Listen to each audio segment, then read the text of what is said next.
ये मेरी फैमिली है। मैं आज रूबी के लेवल पर हूँ, बड़े भाई श्याम अग्रवाल स्टार रूबी के लेवल पर हैं, कोर लीडर हैं, छोटा भाई विकास अग्रवाल स्टार एमरल्ड के लेवल पर है। हम तीनों भाई एक साथ अपने मम्मी पापा के पास रहते हैं। आज के जमाने में जहां पर जॉइंट फैमिली बहुत रेयर देखने को मिलती है, तो हमारा परिवार साथ मिलकर बहुत खुशी के साथ इसलिए एंजॉय कर पा रहे हैं, इसलिए रह पा रहे हैं, इसलिए जीवन का आनंद एक साथ मिलकर ले पा रहे हैं कि कहीं ना कहीं आरसीएम की संस्कृति हमारे साथ है, आरसीएम का कल्चर, आरसीएम का माहौल हमारे साथ है। तो आरसीएम में केवल पैसा नहीं है, बल्कि यहाँ पर एक संस्कृति है, यहाँ पर एक कल्चर है, यहाँ पर एक प्यार है, यहाँ पर रिश्तों को सहेज कर रखने की एक कला सिखाई जाती है।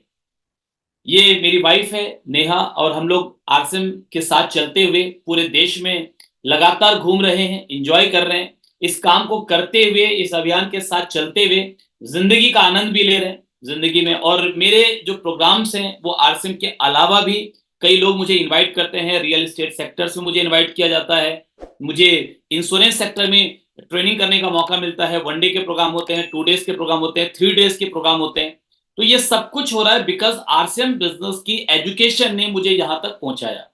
वरना मुझे याद है कि जब पहली बार मैंने आरसीएम के प्लेटफॉर्म पर अपनी बातचीत को शुरू करने की कोशिश की थी, एक ओपन प्लान मीटिंग थी जहां पर मैंने बोलने का प्रयास किया, तो हाथ में माइक कांप रहा था, पैर कांप रहे थे, जबान लड़खड़ा रही थी, शब्द नहीं निकल रहे थे। तो वो लड़का जो स्टेज पर बोलना जानता नहीं था, अगर आज हजारों लोगों के बीच में वो ट्रेनिंग प्रोग्राम लेता है, पूरे हिंदुस्तान में लेता है, तो it is just because of the system of RCM business, the power of RCM business, the education of RCM business. तो आरसीएम एक प्लेटफॉर्म है, आरसीएम एक गुरुकुल है, जहां पर आपको बहुत कुछ सीखने को मिलेगा। जिंदगी के कई क्षेत्रों में बहुत सारी चीजें जो आपको शायद पहले पता नहीं थी, वो चीजें आपको यहां पर आने के बाद मालूम पड़ेगी। मैं आपको बताना चाहता हूं कि मेरी जिंदगी का सबसे बड़ा मोटिवेशनल फैक्टर क्या है। तो आपको एक एक नक्शा यहां पर दिख रहा होगा। जी हाँ, इंडिया का मैप। 26 जनवरी भी आने वाली है, तो हम सभी इसको जरूर याद भी करते होंगे। वैसे तो हमें हर दिन ये याद होना चाहिए। तो ये जो इंडिया का मैप है ना, ये मेरी जिंदगी का सबसे बड़ा मोटिवेशनल फैक्टर है। अगर आज कोई चीज मुझे सबसे ज्यादा मोटिवेट करती है मेहनत करने के लिए, कोई चीज अगर मुझे सबसे ज्यादा प्रेरित करती है मेहनत करने के लिए, तो वही इंडिया का मैप है। आप पूछेंगे ऐसा क्यों? तो मैं आज से 22 साल पहले जब मैंने आरसीएम की शुरुआत की थी, तो मैं तो काफी नया था इस फील्ड में। लेकिन धीरे धीरे जब आरसीएम समझ में आया, और मुझे एक बात समझ में आ गई कि नेटवर्क की ताकत फैलाव में है। जितना नेटवर्क फैलेगा, जितने ज्यादा लोग आपके नेटवर्क में होंगे, जितने लीडर्स आपके नेटवर्क में होंगे, जितने राज्यों में आपका बिजनेस फैल चुका होगा, उतना ही आप नेटवर्क के सारे मजे ले पाएंगे और ज्यादा लोगों तक पहुंच पाएंगे, ज्यादा लोगों की मदद कर पाएंगे और अपनी जिंदगी के भी सपनों को पूरा कर पाएंगे। तो ये बात समझ में आ गई। तो शुरुआत से ही मतलब बिजनेस समझ में आने के कुछ ही महीनों के अंदर में मैंने टूर करना शुरू कर दिया। जहां पर भी मैं जा पाया अपने उस समय के बिजनेस को साथ साथ चलाते हुए, तो मैंने टूर करना शुरू कर दिया। और मेरे साथ ये इंडिया का मैप होता था, और इंडिया के मैप पर मैं हमेशा देखता रहता था कि अभी मैं यहां पहुंच गया हूं, अभी मैं यहां पहुंच गया हूं, यहां पहुंच गया हूं, मेरी टीम यहां पहुंच गई, मेरा प्रोग्राम यहां पर हो गया, मेरा प्रोग्राम यहां पर हो गया, अब मेरी टीम को यहां लेके जाना है, मेरी टीम को यहां लेके जाना है, मेरे प्रोग्राम को यहां पर करना है, इस ऑडिटोरियम में करना है। तो शुरू से ही ये इंडिया का मैप देख देख करके मैं खुद को मोटिवेट करता था। और आज भी ये इंडिया का मैप मुझे बहुत ज्यादा एक्साइटेड करता है, मुझे बहुत ज्यादा मोटिवेट करता है। और मैं आपसे भी ये कहना चाहूंगा कि जिस भी लीडर को इंडिया का ये मैप मोटिवेट करने लग जाए, और उसके मन में ये तमन्ना पैदा हो जाए कि यहां पर जितने भी शहर दिखाए जा रहे हैं इस नक्शे में, उन सारे शहरों में, उन सारे राज्यों में मेरा बिजनेस होना चाहिए, मेरी टीम होनी चाहिए, मेरे लोग होने चाहिए, मेरे साथी वहां पर होने चाहिए, मेरा प्रोग्राम वहां पर होना चाहिए।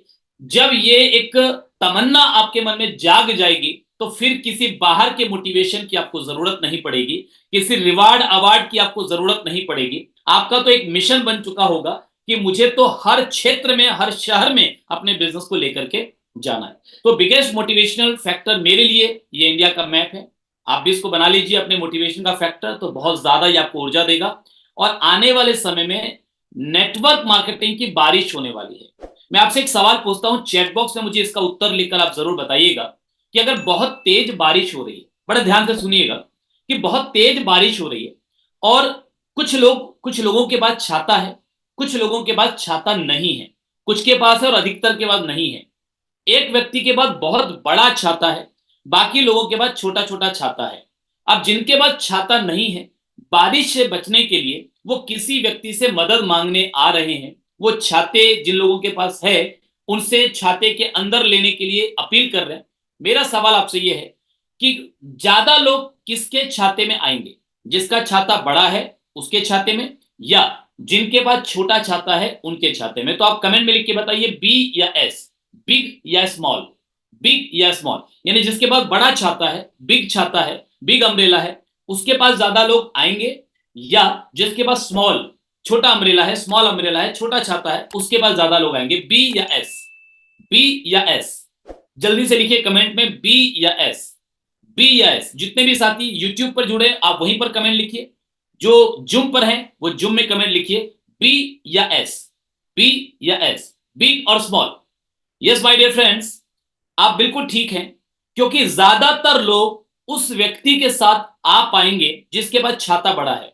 तो नेटवर्क मार्केटिंग में अभी आपके पास मौका है छाता बड़ा करने का, अपनी टीम को बड़ा करने का, अपने नेटवर्क के साइज को बड़ा करने का, अपनी टीम को फैलाने का।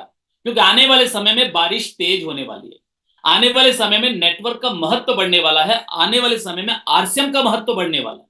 क्यों बढ़ने वाला है? क्योंकि अधिकतर लोग स्वास्थ्य की समस्या से परेशान हो रहे हैं और आगे और ज्यादा होंगे। उनको बीमारियां घेरेंगी तो उनको अच्छे प्रोडक्ट की तलाश होगी। नौकरियों का स्वरूप बदल रहा है, व्यापार का स्वरूप बदल रहा है। तो आने वाले वक्त में ज्यादातर लोगों को या तो अपनी इनकम बढ़ाने की जरूरत महसूस होगी, या किसी रोजगार के वैकल्पिक साधन की जरूरत महसूस होगी। और ये दोनों ही चीजों में आरसीएम उनकी मदद करेगा। बिकॉज आरसीएम ज्यादा से ज्यादा लोगों की मदद कर सकता है। जो मेहनत करने को तैयार है उनको आगे बढ़ाने के लिए आरसीएम के पास सारे मसाले हैं, सारी तैयारी है, बड़ा प्लेटफॉर्म तैयार है। तो आने वाले समय में लोग आरसीएम की तरफ तेजी से आएंगे। तो किसके साथ ज्यादा लोग आएंगे? बड़ी बड़ी भीड़ लेकर आएंगे, बड़ी बड़ी संख्या लेकर आएंगे।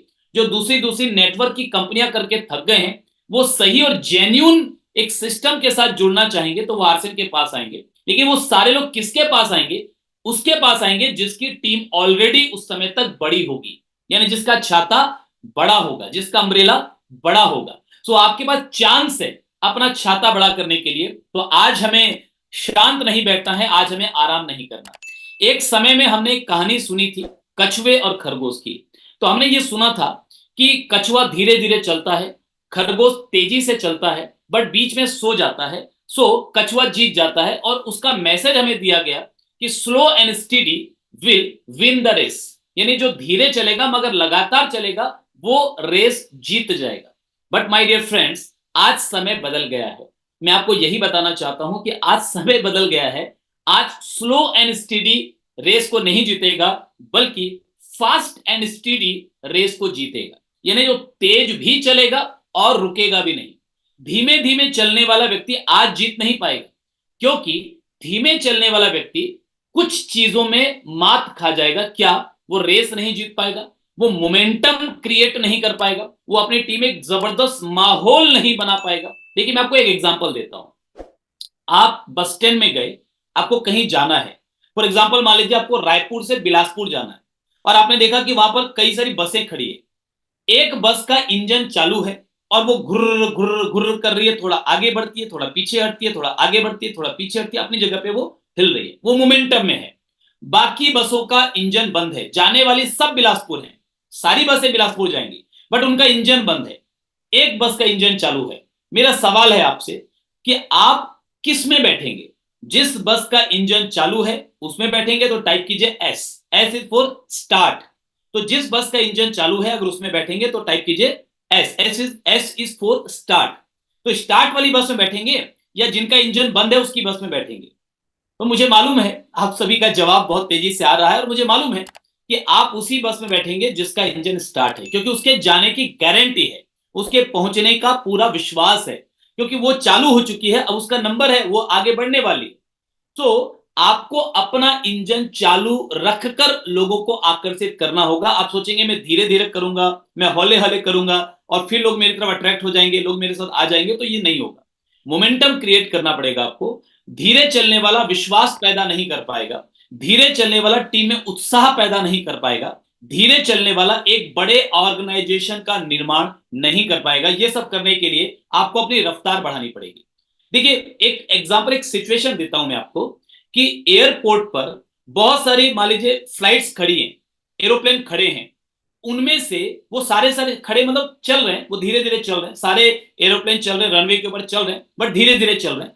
लेकिन एक एरोप्लेन तेजी से आया, मोमेंटम को उसने पकड़ा और वो टेक ऑफ कर गया। तो बाकी एरोप्लेन में बैठे हुए पायलट्स बोलते हैं, वाह कितना लकी है ये एरोप्लेन, इसमें बैठने वाले लोग कितने लकी हैं, इसको चलाने वाला पायलट कितना लकी है, शायद उसको ट्रेनिंग कहीं से मिली होगी, शायद उसको अच्छे इंस्टीट्यूट से ट्रेनिंग मिली होगी, उसका फ्लाइट उड़ गया, शायद उस फ्लाइट में जो है इंजन अच्छा लगा होगा, शायद उसमें ईंधन अच्छा भरा गया होगा, शायद उसकी किस्मत आज अच्छी होगी। तो क्या ये उनका कहना सही है? अगर वो चाहते तो वो भी अपने फ्लाइट को, अपने एरोप्लेन को रफ्तार से लेकर जाते, मोमेंटम पकड़वाते और टेक ऑफ कर जाते। सो यही होता है नेटवर्क मार्केटिंग में भी। नेटवर्क मार्केटिंग में भी हम धीरे धीरे चल रहे हैं, धीरे धीरे चल रहे हैं, मगर कोई व्यक्ति ऐसा भी होता है जो सब कुछ छोड़कर प्रायोरिटी पर आरसीएम को लेकर के, अपनी प्रायोरिटी बना करके, सारे फालतू काम बंद करके, समय को बचा करके, अब पूरी ऊर्जा के साथ, पूरी ताकत के साथ मोमेंटम पकड़ता है, और जैसे ही मोमेंटम पकड़ता है वो टेक ऑफ कर जाता है। और हम उसको देख के बोलते हैं कितना किस्मत वाला है, उसके शायद अपलाइन अच्छे होंगे, उसको शायद अच्छा माहौल मिला होगा, उसके शायद इलाके के लोग अच्छे होंगे, उसके शायद सर्कल के लोग अच्छे होंगे। तो क्या हम ठीक बोल रहे हैं? नो माय डियर फ्रेंड्स, हमको भी मोमेंटम पकड़ना है, तभी हमारा हवाई जहाज टेक ऑफ करेगा।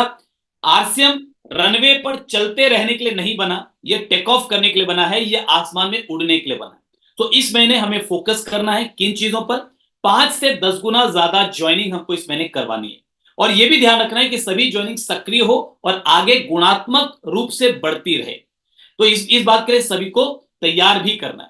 तो कई बार लोगों को ये लगेगा कि क्या 5 से 10 गुना ज्वाइनिंग, ये जो बार बार टीसी सर बोल रहे हैं सुबह 6:30 बजे, वो रोज आ रहे हैं, रोज हमें ट्रेनिंग दे रहे हैं, गुरुकुल के माध्यम से तरीके सिखा रहे हैं, अभियान का प्रचार का तरीका सिखा रहे हैं, कैसे लोगों को जगाना है, कैसे लोगों की लिस्ट बनवानी है, कैसे लोगों के साथ मीटिंग मिलकर करनी है, कैसे नए व्यक्ति से काम करवाना है, कैसे लोगों में उत्साह भरना है। तो ये जो ट्रेनिंग बार बार दे रहे हैं और बार बार बात कर रहे हैं कि ज्वाइनिंग 5 गुना होनी चाहिए, ज्वाइनिंग 10 गुना होनी चाहिए, यानी दिसंबर के महीने में आपकी टीम में जितनी ज्वाइनिंग हुई है, जनवरी के महीने में उससे 5 गुना या 10 गुना ज्वाइनिंग होनी चाहिए। तो कई बार लोगों को लगता है कि क्या ये पॉसिबल है?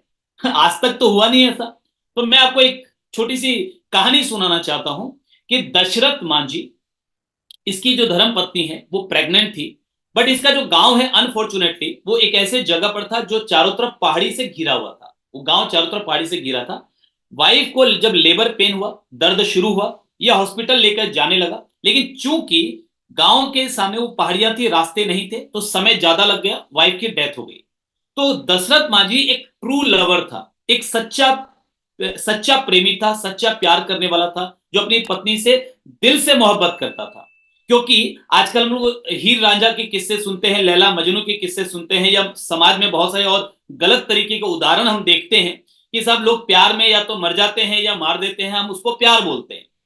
तो ना प्यार में मरने को प्यार बोलते हैं, ना प्यार में मारने को प्यार बोलते हैं। ये एक पुरानी कहावत है कि फॉल इन लव। तो मैं कहता हूं जब आप फॉल करते हैं तो वो लव है ही नहीं। तो लव में क्या होना चाहिए? Rise in love. जब आप प्यार करें तो आपका स्टैंडर्ड ऊंचा होना चाहिए, आपकी सोच ऊंची होनी चाहिए, समाज को भी मालूम पड़ना चाहिए कि इस बंदे को मोहब्बत हुई है। चाहे आप अपने प्यार तक पहुंच सके या ना पहुंच सके, लेकिन अगर आपको प्यार हुआ तो उसकी ताकत इतनी होनी चाहिए कि आप समाज में कुछ सकारात्मक परिवर्तन ला सकें, आप लोगों की मदद कर सकें, लोगों की लाइफ में वो वैल्यू ऐड कर सकें जो पहले आप नहीं कर रहे थे। यानी आपके अंदर एक नए इंसान का जन्म होना चाहिए। तब तो मालूम पड़ेगा कि आप प्यार में हैं, तब तो आप मालूम पड़ेगा कि आप राइज कर रहे हैं लव में। तो दशरथ मांझी ने प्यार में राइज किया। इसने सारे गांव वालों को बोला कि मेरी वाइफ की डेथ हो गई, लेकिन मैं चाहता हूं और किसी के साथ ऐसा हादसा ना हो, तो आओ मिलकर हम रास्ता बनाते हैं, सड़क बनाते हैं इन पहाड़ों के बीच में से। तो गांव वालों ने कहा दिमाग खराब हो गया, ये हमारा काम नहीं है, ये असंभव है, ये पॉसिबल नहीं है, हम गांव के लोग मिलकर के कैसे बना लेंगे सड़क, ये गवर्नमेंट का काम, तुम गवर्नमेंट के पास जाओ। दशरथ मांझी गवर्नमेंट के पास गए, बट गवर्नमेंट ने भी मना कर दिया। तो दशरथ मांझी ने एक छेनी उठाई, एक हथौड़ा उठाया और लग गए अकेले अपने प्यार को सार्थक करने के लिए। और my dear friends, can you believe 27 साल लगे, 27 लॉन्ग ईयर्स, 27 साल लगे इस बंदे को, इस जुनूनी बंदे को। और इस जुनूनी बंदे ने, इस पागल ने, इस लीडर ने, क्योंकि लीडर पागल ही होते हैं, तो इस लीडर ने उन पहाड़ों के बीच में सड़क बना दी, सड़क बना दी, रास्ता बना दिया। तो मुश्किल कुछ भी नहीं है, बट जुनून का लेवल आपका उतना हाई होना चाहिए, तभी जाकर आप लोगों के लिए रोल मॉडल बन पाएंगे। अगर आज आपने 5 गुना 10 गुना ज्वाइनिंग कर ली, तो इससे एक ऐसा माहौल बन जाएगा जो माहौल आपकी पूरी टीम को मोटिवेट करेगा।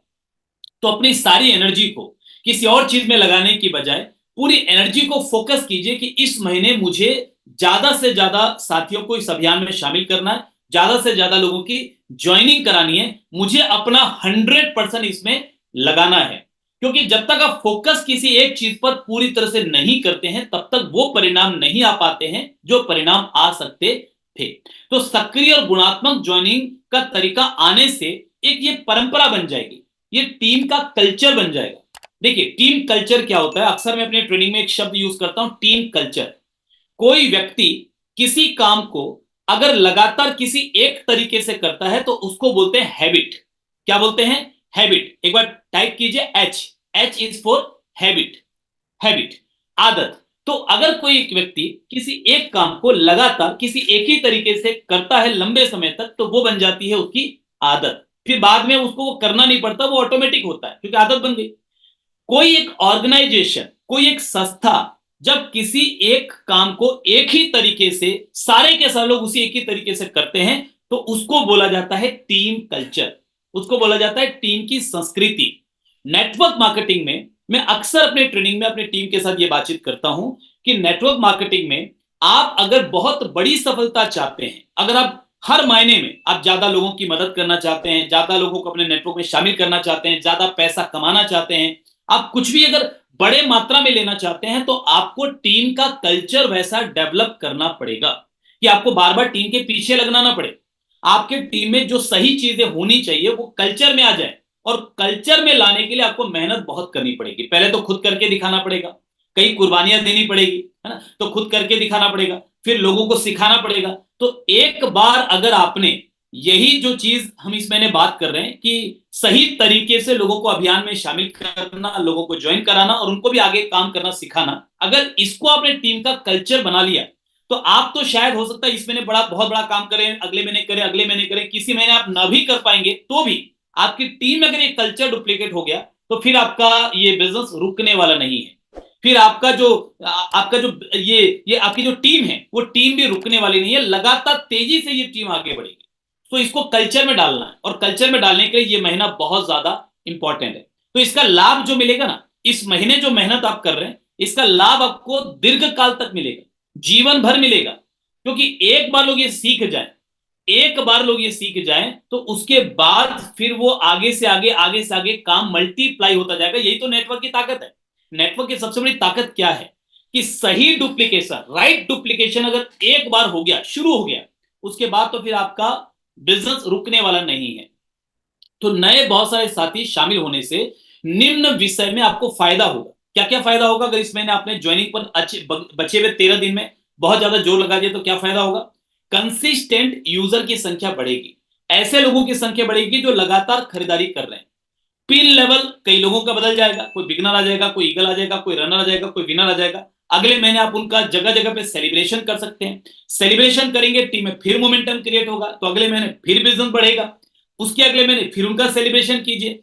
तो इस तरीके से आपके बिजनेस में ग्रोथ का कल्चर पैदा हो जाएगा, एक ग्रोथ का माहौल बन जाएगा, सभी की सक्रियता दर में वृद्धि हो जाएगी। यानी जब कुछ लोग बहुत कंफर्ट जोन में चले जाते हैं, जब आराम में चले जाते हैं, लेकिन वहीं वो ये देखते हैं कि हम कंफर्ट जोन में, लेकिन लोग इतनी तेजी से ज्वाइनिंग्स करवा रहे हैं, इतनी तेजी से ये काम आगे बढ़ रहा है, तो उनको लगता है कि हम कहीं पीछे ना रह जाए, तो वो लोग भी एक्टिव हो जाते हैं। जो नॉन एक्टिव है या कम एक्टिव है, वो लोग भी एक्टिव हो जाते हैं। माहौल का असर सब पर पड़ता है। तो जो माहौल आप बनाएंगे, उस माहौल का रिजल्ट, उस माहौल का असर सब पर पड़ेगा।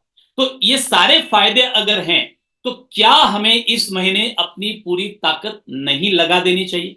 और इस महीने लगा दिया और ये कल्चर बन गया तो फिर ये तो हर महीने होगा, फिर तो ग्रोथ हमारी टीम का कल्चर बन जाएगा। तो ऐसा मौका बार बार नहीं मिलता है, क्योंकि अभी पूरे हिंदुस्तान की सामूहिक ऊर्जा लगी हुई है। देखिए, मैं एक मेडिटेशन का कोर्स करने के लिए गया था, वहां पर मुझे ये बताया गया कि मेडिटेशन 7 दिन का वो कोर्स था, शायद बेंगलोर में रविशंकर जी के आश्रम में हम गए थे।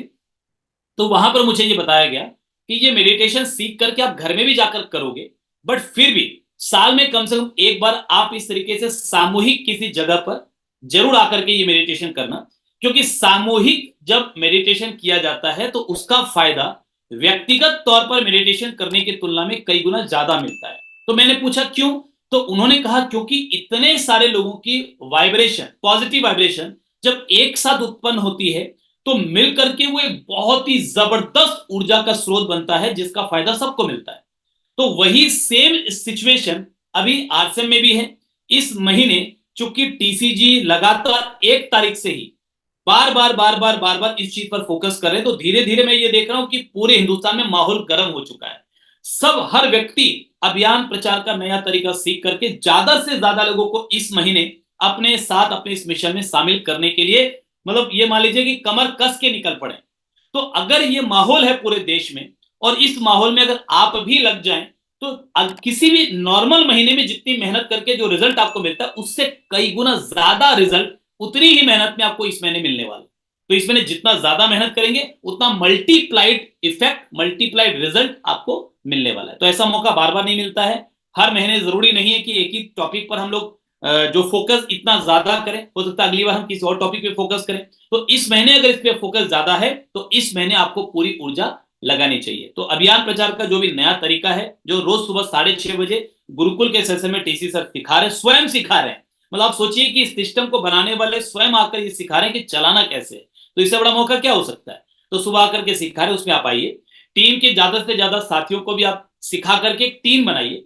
तो फोकस कीजिए ज्वाइनिंग पर, फोकस कीजिए लोगों को गुरुकुल के प्रोग्राम में लाने पर, और गुरुकुल में जो प्रोग्राम हो चुके हैं यूट्यूब में जिसका लाइव प्रसारण हो चुका है उसको दोबारा से देखिए, तिबारा से देखिए, क्योंकि मैं अगेन बोलूंगा एक बार में सारी बातें समझ में नहीं आती। तो जिसकी भी ज्वाइनिंग आप करवाएंगे 3-4 साथियों की टीम बनाकर पहली बात तो आप निकलिए, क्योंकि कभी कभी क्या होता है कि आप जब अकेले जाते हैं तो शुरुआत होती है कई लोगों की, तो बोलने में थोड़ा सा संकोच होता है, थोड़ी झिझक होती है, सामने वाले भी सोचता है कि अकेला ही कर रहा है तो पता नहीं क्या है क्या नहीं है। लेकिन जब आप 3-4 लोग मिलकर के एक साथ जाते हैं कहीं पर भी और बताते हैं हम एक मिशन में हैं, हम एक अच्छा काम कर रहे हैं, आपको स्वस्थ स्वस्थ बनाना चाहते हैं और हम चाहते हैं आप भी इस मिशन में हमारे साथ आए, आप भी लोगों को स्वस्थ बनाएं, हम चाहते हैं नारी सशक्तिकरण हो, हम चाहते हैं नए देश का, नए भारत का निर्माण हो, हम चाहते हैं हर व्यक्ति स्वावलंबी बने, हर व्यक्ति की आर्थिक स्थिति अच्छी हो, हम चाहते हैं लोगों की इनकम अच्छी हो, लोगों की जिंदगी का स्तर अच्छा हो। तो ये हमारा मिशन है। तो जब आप 3-4 लोग मिलकर के जाते हैं तो आपके अंदर भी कॉन्फिडेंस आता है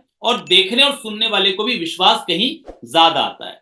तो जो भी नई ज्वाइनिंग आएगी, जब आप लोगों के पास जाएंगे, ज्वाइनिंग आएगी, क्योंकि ज्वाइनिंग में तो वैसे भी आरती में कुछ रखा नहीं है, प्रोडक्ट व्यक्ति ने खरीदा, ज्वाइनिंग हो गई।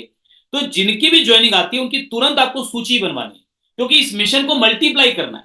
आप अगर चाहते हैं कम समय में बड़े रिजल्ट लाना, बड़े परिणाम लाना, तो ये तभी होगा जब आप जो है हर व्यक्ति, जैसे लहरों में कोई भी अगर नदी है, नदी में आप एक कंकड़ डालिए, आप देखिएगा लहरें उठेगी और लहरें उठते हुए एक लहर दूसरे को लहर को धक्का देगी, वो तीसरे को धक्का देगी, ऐसा करते करते किनारे तक लहर पहुंच जाएगी। तो यही चीज अगर हमने यहां पर भी सीख लिया कि हमने कुछ लोगों को ज्वाइन करवाया, फिर उनके साथ मिलकर के काम किया, उनको तैयार किया, फिर उन्होंने खुद को ज्वाइन कराया, अगर 1-4-16 अगर ऐसा मल्टीप्लाई करना उन्हें सीख लिया, तो नेटवर्क की ताकत की आप कल्पना भी नहीं कर सकते ये कितना पावरफुल हो सकता है। नेटवर्क कितना पावरफुल हो सकता है शायद आज हम इमेजिन भी नहीं कर पाएंगे।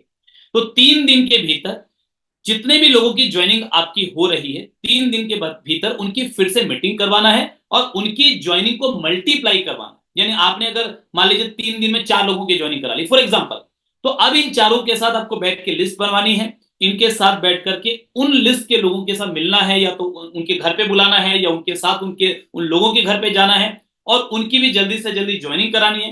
क्योंकि एक बात और समझिएगा कि जब कोई व्यक्ति आपके साथ इस अभियान में शामिल होता है उस वक्त वो जितना उत्साहित होता है, जितना एक्साइटेड होता है, 2 महीने बाद, 6 महीने बाद, 8 महीने बाद अगर वो निष्क्रिय रह जाए 2 महीने 6 महीने, उसके बाद वो एक्साइटमेंट फिर दोबारा आ नहीं पाता। तो शुरू शुरू में एक्साइटमेंट बहुत ज्यादा होता है, उस एक्साइटमेंट को यदि आपने काम पे लगा दिया तो आपकी कल्पनाओं से भी ज्यादा तेज गति से आपका ये नेटवर्क आगे बढ़ सकता है। तो अपनी गतिविधियों को, संख्या को बढ़ाना पड़ेगा, ज्यादा से ज्यादा लोगों से मिलना पड़ेगा, क्योंकि लॉ ऑफ एवरेज तो देखिए काम करेगा। कितनी भी अच्छी चीज हो, सारे लोग आपके साथ आएंगे, अगर आप ये सोचते हैं तो ये कभी भी पॉसिबल ही नहीं है। भगवान राम के साथ सारे नहीं आए, मतलब बड़े बड़े गुरु आ गए, उनके साथ सारे नहीं आए, कृष्ण के साथ सारे नहीं आए, उनका भी विरोध करने वाले लोग वहां पर तैयार हो गए। तो जब अच्छे से अच्छे, बड़े से बड़े लोग आकर चले गए, उनके साथ सब नहीं आए, तो हमारे साथ भी सब आएंगे, ये जरूरी नहीं है और पॉसिबल भी नहीं। सो लॉ ऑफ एवरेज काम करेगा। ये इस बात पर तय होगा कि आपका रिजल्ट कैसा है, वो इस बात पर तय होगा कि आप कितनी ज्यादा मात्रा में लोगों से मिल रहे हैं, कितनी ज्यादा होम मीटिंग कर रहे हैं, कितने ज्यादा लोगों के साथ मिलकर के आप प्रचार कर रहे हैं, प्लान शो कर रहे हैं, कितने ज्यादा लोगों के साथ आप जानकारी शेयर कर रहे हैं। तो लगातार जिनसे आप मिल रहे हैं उनको फॉलो अप कीजिए, दोबारा मिलिए, क्योंकि कई बार क्या होता है कि व्यक्ति को निर्णय लेने में थोड़ा मदद की जरूरत होती है, उसके मन में भ्रांतियां होती है, पुरानी धारणाएं होती है, पुरानी सोच होती है, पुरानी नेगेटिविटी होती है, जो आसपास के लोगों ने उसके दिमाग में कचरा डाला होता है, वो कचरा भी होता है। तो हमको क्या करना पड़ता है, कचरा भी पहले साफ करना पड़ेगा, देन फिर जो है नई चीज उनके अंदर में डालनी पड़ेगी। तो आपको फॉलो अप करना पड़ेगा, उनके जो सवाल है उनका जवाब पूरे कॉन्फिडेंस के साथ देना पड़ेगा। नहीं जवाब आप दे पा रहे, कोई बात नहीं, उनको वीडियो दिखाइए, उनको मीटिंग में इनवाइट कीजिए। ऑनलाइन मीटिंग होती है, 8 बजे की ये मीटिंग होती है, हर दिन 8 बजे, एवरीडे 8 PM JRCM ये मीटिंग हो रही है। सुबह 6:30 बजे TCG की मीटिंग होती है, दोपहर में 1 बजे लेडीज के लिए मीटिंग होती है, और भी कई मीटिंग्स होती है अलग अलग प्रोडक्ट की। तो उनको मीटिंग में बिठाइए, उनको आरसीएम बिजनेस के, आरसीएम के वीडियोस दिखाइए, उनको अपने अपलाइन से मिलवाइए, होम मीटिंग में लाइए, उनके साथ संपर्क बनाए रखिए, उनको छोड़िए मत। क्योंकि कभी कभी व्यक्ति को डिसीजन लेने के लिए किसी व्यक्ति की मदद की जरूरत होती है। व्यक्ति चाहता तो है, लेकिन कहीं ना कहीं डर उसको रोकता है, तो आपको उसे उसके डर से बाहर निकालना है। अब हम ये देखते हैं कि क्या क्या तैयारी आप करेंगे, ताकि अगले 13 दिन में आप जबरदस्त मात्रा में ज्वाइनिंग्स निकाल पाएंगे और अपनी टीम को जबरदस्त मल्टीप्लाई कर पाएंगे, एक मोमेंटम क्रिएट कर पाएंगे। तो जानना चाहते हैं, एक्साइटेड हैं, क्या क्या तैयारी आपको करनी चाहिए? अगर एक्साइटेड हैं तो एक बार टाइप कीजिए ई इज फॉर एक्साइटेड। अगर आप जानना चाहते हैं कि इस बचे हुए 13 दिन में क्या करें कि मजा आ जाए, मतलब बहुत बड़ी मात्रा में ज्वाइनिंग हो, टीम एक मोमेंटम क्रिएट हो, एक जबरदस्त कल्चर बने, तो क्या क्या तैयारी करनी चाहिए? तो बिल्कुल आप लिखिए ई इज फॉर एक्साइटेड। जो यूट्यूब में है वो यूट्यूब में लिखिए, जो जूम में है वो जूम में लिखिए, ई इज फॉर एक्साइटेड। तो चलिए हम देखते हैं क्या क्या तैयारी करनी पड़ेगी। सबसे पहले आपको अपना कमिटमेंट पक्का करना पड़ेगा कि सब मैं अपना 100% दूंगा। कौन कितना कर रहा है, मेरे बगल वाला कितना कर रहा है, मेरे अपलाइन कितना कर रहे हैं, मेरे डाउनलाइन का कोई व्यक्ति कितना कर रहा है, मेरे क्रॉसलाइन का कोई व्यक्ति कितना कर रहा है। हम कभी कभी क्या करते हैं, नेगेटिव लोगों को देखकर जल्दी प्रभावित हो जाते हैं। एक नेगेटिव व्यक्ति बड़े मजे में, बड़े आराम में आपको आकर के बोलता है, देख मैं तो एंजॉय कर रहा हूं यार, तू कहां माथा पच्ची कर रहा है, आज तू भी एंजॉय कर, इतना ठंड का समय बढ़िया, लेट तक सोने में मजा आता है, रजाई ओढ़ के सोने में मजा आता है, टीवी देखने में घर में मजा आता है, मूवी देखने में मजा आता है। तू कहां लगा पड़ा है कि सब कुछ सुख चैन छोड़ करके भागा भागा घूम रहा है? पैसा क्या करेगा, पैसा खाएगा, वो कई सारी चीजें। क्या तेरा मिशन है, क्या तेरा अभियान है, क्या प्रचार है? कुछ नहीं होता, देश नहीं बदलेगा, कुछ नहीं सुधरेगा। ऐसे ऐसे तर्क नेगेटिव लोगों के पास इतने जोरदार जोरदार तर्क होते हैं कि कई बार आपके पास उन तर्कों का कोई जवाब ही नहीं होता। तो बेहतर यही है कि उनसे तर्क में, बहस में उलझने की बजाय आप अपने रास्ते पर चल पड़े, ऐसे लोगों से दूरी बना ले। तो आपका कमिटमेंट पक्का होना चाहिए कि कोई करे या ना करे, मैं अपना 100% दूंगा। और एक बात याद रखिएगा कि इस मिशन में, इस अभियान में 2 प्रकार के लोग होंगे। एक वो होंगे जो बहुत आराम से, अपने तरीके से, मजे मजे में, अपने स्वार्थ के लिए, अपने फायदे के लिए, अपनी रफ्तार में, मतलब अपने हिसाब से वो धीरे धीरे आगे बढ़ेंगे। वो सिस्टम को फॉलो नहीं करेंगे, वो अपलाइन को फॉलो नहीं करेंगे, वो किसी बात को फॉलो नहीं करेंगे। और एक वो होंगे जो सारी चीजों को पूरे कमिटमेंट से फॉलो करेंगे। शुरू शुरू में दोनों के रिजल्ट में बहुत ज्यादा अंतर दिखाई नहीं देगा।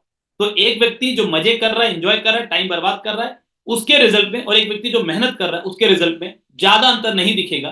तो कुछ समय के बाद ये जो मजे करने वाले लोग हैं, ये इस मेहनत करने वाले व्यक्ति को चिढ़ाएंगे, इस मेहनत करने वाले व्यक्ति को डिमोटिवेट करेंगे। क्या फायदा हो गया, क्या मिल गया तुझे इतनी मेहनत करके, हमें देखो हम कितना मजा कर रहे हैं। अब गलती से अगर आप उनसे मोटिवेट होकर उनके बिरादरी में चले गए, तो फिर आप उसी रास्ते पर आगे बढ़ेंगे जिस पर वो आगे बढ़ रहे हैं।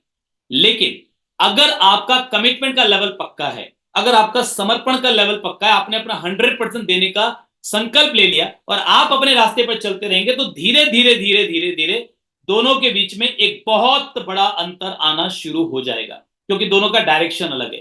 तो आगे चल करके कुछ समय के बाद दोनों के रिजल्ट में बहुत अंतर होगा। कम समय में रिजल्ट को चेक कर पाना संभव नहीं हो पाता, क्योंकि कम समय में रिजल्ट में उतना वेरिएशन नहीं दिखता है। अच्छी चीज हो या बुरी चीज हो, असर दिखाने में थोड़ा समय तो लगता ही है। तो इसीलिए आपको थोड़ा धैर्य के साथ और कमिटमेंट के साथ ये मिशन लेकर चलना है कि बचे हुए 13 दिन में कोई करे ना करे, मैं अपना बेस्ट दूंगा, मैं अपना 100% दूंगा। दूसरा, आपको कुछ चीजों के लिए सेक्रीफाइस करने के लिए तैयार रहना पड़ेगा, कुछ चीजों की कुर्बानी देनी पड़ेगी, क्योंकि आप सारी चीजों को एक साथ लेकर नहीं चल सकते। आप सोचोगे कि मैं टीवी का फेवरेट सीरियल भी देख लूं और मैं ये मिशन में भी शामिल हो जाऊं, मैं मिशन में भी अपना 100% दे दूं, मैं मूवी भी देख लूं, दोस्तों के साथ घूम भी लूं, त्योहार भी जोरदार तरीके से मना लूं, है ना, पूरा इंजॉय भी कर लूं और साथ में मैं इस अभियान में भी अपना 100% दे दूं, तो ये दोनों चीजें एक साथ नहीं होंगी, दोनों चीजें एक साथ नहीं चल पाएंगी। आपको कुछ चीजों की कुर्बानी कुछ समय के लिए देनी ही पड़ेगी। थोड़े मजे को, वर्तमान के मजे को, तात्कालिक मजे को छोड़ेंगे तो ही जीवन भर का आनंद आने वाला है, ये याद रखिएगा। तो वर्तमान में आपको कुछ कुर्बानी देने के लिए तैयार रहना पड़ेगा। हो सकता है कि आप नींद कम ले पाए, हो सकता है कि आप घर वालों को वक्त कम दे पाए, हो सकता है कि आप अपने कुछ और दूसरे कामों को कुछ समय के लिए पोस्टपोन आपको करना पड़े, बट अगले 13 दिन आपका एक ही मिशन होना चाहिए कि साहब मुझे ज्यादा से ज्यादा ज्वाइनिंग लाकर अपनी टीम में ज्वाइनिंग का कल्चर तैयार करना है।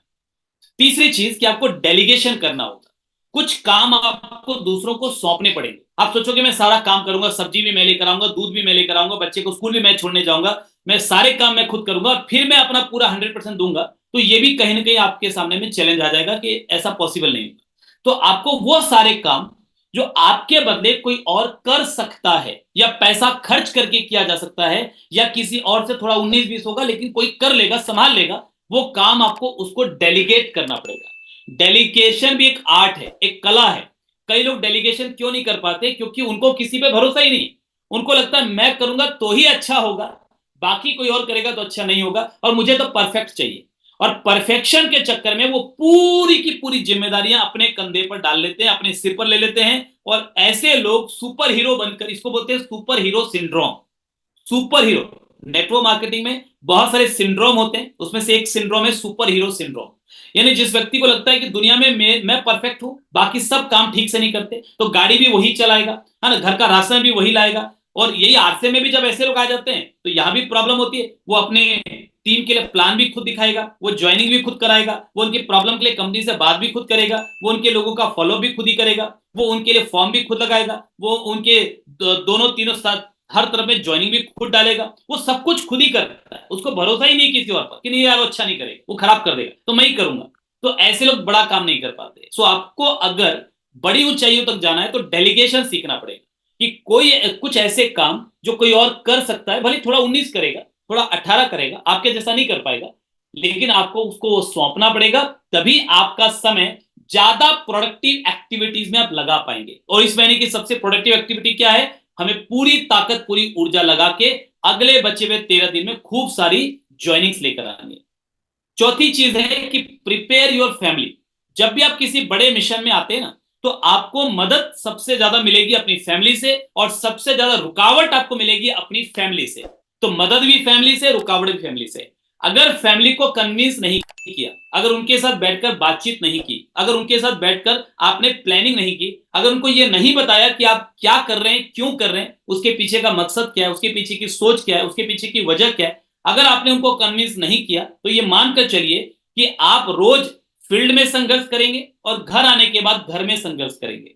तो घर में संघर्ष, फील्ड में संघर्ष, फील्ड का संघर्ष आदमी फिर भी कर लेता है, लेकिन जब रोज रोज घर में संघर्ष होता है तो एक ना एक दिन व्यक्ति हथियार डाल देता है। सो बेहतर यह है कि आप अपना अपने अधिकार का इस्तेमाल मत कीजिए, आप अपनी पावर का इस्तेमाल मत कीजिए कि नहीं मैं तो पुरुष हूं, या मैं तो कामकाजी महिला हूं, तो मैं पैसा कमा रही हूं, या मैं पैसा कमा रहा हूं, मैं घर चला रहा हूं, तो मेरा चलना चाहिए और सबको मेरा साथ देना चाहिए। तो अपने पावर का इस्तेमाल मत कीजिए, प्रेम का इस्तेमाल कीजिए। वो सतीश पंडित जी बोलते थे कि प्यार से भरा एक दिल अकल से भरे 1000 दिमागों से ज्यादा ताकत रखता है। तो आपका दिल प्यार से भरा होगा, परिवार के साथ बैठकर प्यार से बातचीत करेंगे, उनसे मदद मांगेंगे, अपना ईगो, अहंकार किनारे रखकर अपने बच्चों से मदद मांगेंगे, अपने वाइफ से मदद मांगेंगे, अपने हस्बैंड से मदद मांगेंगे, अपने माँ बाप से मदद मांगेंगे, पूरी इज्जत के साथ अगर उनसे आप सहयोग मांगेंगे तो वो सहयोग आपको जरूर देंगे और आप ज्यादा बेहतर काम कर पाएंगे। शेड्यूल योर टाइम, अपना समय शेड्यूल कीजिए, यानी कितना समय आपके पास, जो आप अभी वर्तमान में नौकरी कर रहे हैं, दुकानदारी कर रहे हैं, जिससे आपका घर चल रहा है, वो करने के बाद कितना समय आपका बच सकता है, कहां कहां से बच सकता है, उसको लिखिए एक पेपर पे। मतलब ऐसे नहीं कि मुंह जबानी जो मन में आया जब मन में आया तब उठ के चले गए, काम कर लिया, नहीं मन में आया नहीं किया, इसमें बड़ा नहीं कर पाएंगे आप। आपको शेड्यूल बनाना पड़ेगा कि मेरे पास कितना टाइम है और कहां से निकाल सकता हूं और कहां से निकाल सकता हूं, और इस मैक्सिमम टाइम को मैं कैसे यूटिलाइज करूं। और जब हाई अलर्ट का पोजीशन होता है, इमरजेंसी होती है, जैसे फील्ड में देखिए, आप बॉर्डर पे आप जाइए तो बॉर्डर पे जब नॉर्मल रूटीन गश्त चलती है, ड्यूटी लगती है, तो फिर वो सब कुछ नॉर्मल चलता रहता है, कोई छुट्टी पे भी जा रहा है, कोई आ रहा है, चलता रहता है। लेकिन जब हाई अलर्ट होता है, जब हमले की आशंका होती है, खास करके 26 जनवरी अभी आने वाली है, आप देखिएगा पूरे बॉर्डर पे सारी छुट्टियां कैंसिल हो जाएगी, सारे लोगों को हाई अलर्ट मोड पे रख दिया जाएगा, सारी गाड़ियों की चेकिंग होगी। तो जब हाई अलर्ट का मोड होता है उस समय सारी चीजें हाई अलर्ट पे होती हैं। तो वैसे ही अभी ये महीने के बचे हुए 13 दिन हाई अलर्ट मोड पर हैं। अगले 13 दिन में आपका एक एक मिनट, एक एक लम्हा आरसीएम में नई ज्वाइनिंग लाने के लिए लगना चाहिए। अगर ये आपने कर लिया तो कमाल हो सकता है। मतलब ये 13 दिन में वो हो सकता है जो शायद 13 सालों में नहीं हो पाया, वो मोमेंटम 13 दिन में बन जाएगा। और सभी डिस्ट्रैक्शंस को आपको मना करना पड़ेगा। कोई आपको लालच देगा, कोई प्रलोभन देगा, कोई आपको मूवी का लालच देगा, कोई आपको इंजॉयमेंट का लालच देगा, कोई पिकनिक का लालच देगा, कभी कुछ आ जाएगा, कभी कुछ आ जाएगा। तो बहुत सारी बाधाएं, बहुत सारे भटकाव आपके सामने आएंगे, उन सब को मना करना पड़ेगा। नो बोलने की ताकत आपको अपने अंदर पैदा करनी पड़ेगी कि आप उन लोगों को मना कर सकें जो आपको भटकाने की कोशिश कर रहे हैं। Because you are in a mission, you are in a mission, आपके पास एक जिम्मेदारी है, आपके पास एक मिशन है।